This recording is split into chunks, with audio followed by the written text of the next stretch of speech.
Hi, I'm Alix O'Neill and I'm going to read an excerpt from my debut memoir, The Troubles With Us. Girls, meet Natalie.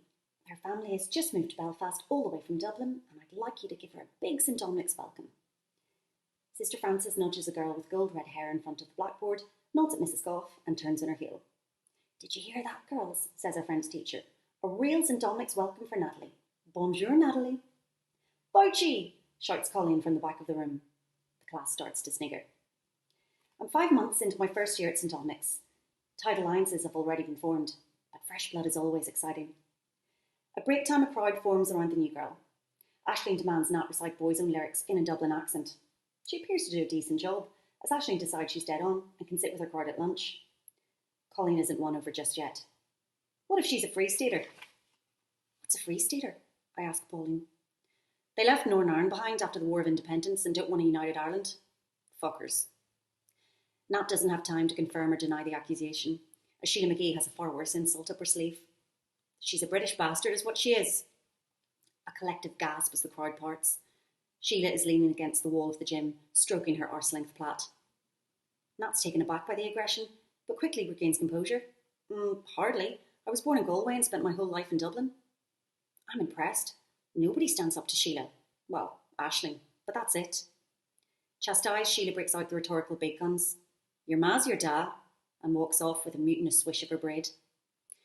It's hard to speak to Nat over the next few days, as she's always with Aisling and her crew.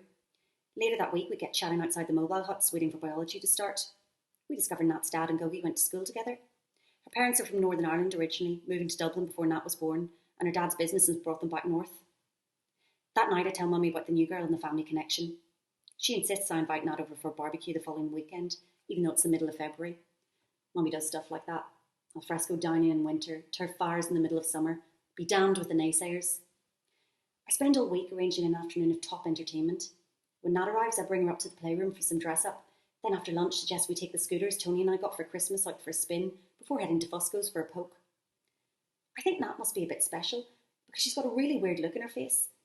Then I realise she's unfamiliar with Belfast parlance for an ice cream cone. When Nat's mum arrives to pick her up that evening, I'm sure I've blown it.